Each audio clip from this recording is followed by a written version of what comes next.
Yo, what's up guys? Kron here. I'm back after a while.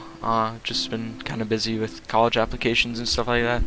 But I'm finally back doing more VOD reviews, and you guys have actually been wanting these. So I'm just going to give you guys what you wanted. And I do enjoy making these because I'm like learning along with you guys. So today we're just going to be looking at Pxlarized, and specifically his 10th place in the Streamer Bowl Community Cup Opens, in which he got 10th in. So I think there's a lot of important things that we can take away from his fights. And you guys might not know who Pxlarized is very much, but he is a very well-known player in North America with $31,000 in earnings and 109,000 PR. And he's been posting a lot more on his YouTube, so I've been able to get a closer look at how he plays, and one of the most important things in his playstyle is his speed. So we're just going to be taking a look at how speed contributes to being a better fighter and taking out fights faster. And before I get started with today's VOD review, I just want to announce that I am doing public coaching. So if you guys who are watching my videos want to hit me up, I can add you on Discord and we can go into a call together, and I can help you with any of these three options with the basic, standard, and premium, which correlates with just basic, intermediate, and advanced level practice. So I can help you guys with fundamentals, W keying, or more advanced concepts for cash cups and stuff like that. And the prices are over here, everything like that. And you can DM me for more specifics on Twitter at CronBrainFN. So if you guys are interested in that, I'm not forcing you guys to do it, but if you're interested, hit me up and I'll be happy to work with you guys.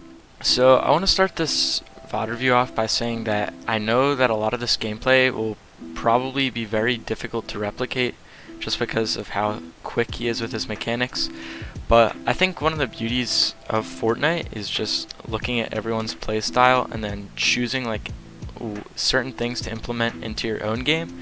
So I'm not telling you guys to go out and practice your mechanics through piece control maps or edit course maps for hours on end, but I'm just letting you guys know that there are different playstyles and giving you options to add to your own game. So I do think there's a lot to learn from Pxlarized's first major fight this game, and the first thing that we should look at is Pxlarized's loadout going into this fight. So he's using the gray striker pump shotgun, the gold stinger SMG. He has 10 chug splashes and 3 peppers, and Pxlarized is actually going to utilize a very overpowered way of getting initial damage, which is sliding down a hill while using the stinger SMG. There's hardly any bloom on it, and as you can see, Pxlarized will hit the enemy for around 100 damage, initiating this fight off. So Pxlarized has insane initial damage, and all he needs to do is get in and use exit control to piece the enemy up. That's exactly what he does. Finishes the fight while taking just around 100 damage. Very easy fight for Pxlarized. So this is actually another very interesting fight to look at. So Pxlarized actually treks over to edge zone searching for this guy, and he's going to initiate this fight by just bloom battling with the stinger SMG against this guy. And even though there's not really an advantage by either player, Pxlarized does have chug splashes, which will allow him to reinitiate back in the fight much quicker than this guy.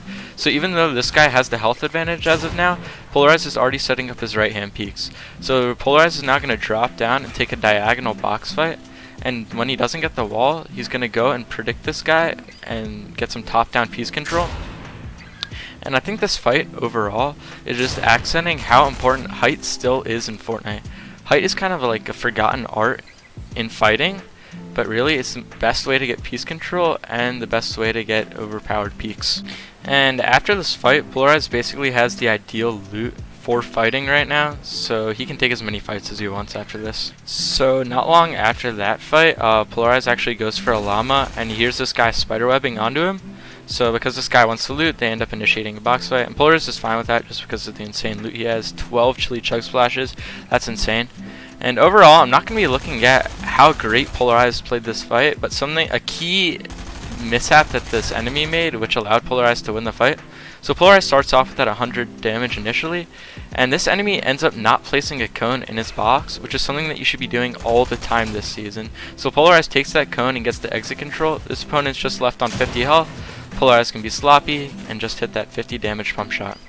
But overall, yeah, you should always be double layering this season just because of how viable SMGs are, and until they're nerfed, I recommend just having cones or stairs in your box.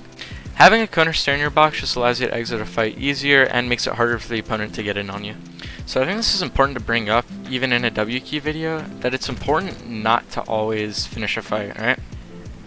So Illis tries taking this fight by getting that fall damage on Illis with the spider webs, but now he's entering a third-party situation with 0 initial damage, and usually this is never a good play, especially since he's in a pretty good position in zone. There's no reason to risk anything right now, and he can get looked at by the entire lobby. So Illis and Pxlarized are PGing for quite a while, and Pxlarized is left with just 52 builds. And even though Illis is weak, is it really worth using all of your mats just to get a single kill when Illis honestly has no mats himself? So Pxlarized even quad crashes over to him, but in midair he makes a conscious decision not to take this fight, and he leaves it alone. So I think something really important to assess when taking a fight is if you're not left with better loot than you started the fight with, then it's completely not worth taking. So even though the game might seem over, like you're kind of fighting a lost cause with such little builds after taking a failed fight, all you need is one impact to get max mats. So here, Illis doesn't even play this fight that well. He gets good piece control, but is really slow in taking his peek and takes a lot of damage. But Illis is left with max mats after this. It's in the blink of an eye you can turn your game around. It's really crazy in this game. So through conserving his mats earlier on, Illis goes into first moving with nearly max mats, which allows him to take height quite easily. So even in second moving, he still has 48 builds, which is more than enough to take him to the end of the game. So all Illis really has to do now with his 200 hards is chill on height and just spray down with that Stinger SMG of his. And as for these last two enemies, Illis notices how shambles they are, so he even goes as far just to get in on them with the Stinger SMG because it's that overpowered, and finishes it off with the pump shot. There's nothing much to take away from those last 2 kills, it's more how he set it up in general. So I want to thank you guys for watching that video. I'm going to be more active with the uploads, I think. If you guys keep liking these, I'll make sure to keep putting them out. But yeah, I just want to remind you guys about my coaching opportunities, so just hit me up on Twitter and that'll be good to go. But anyways guys, peace.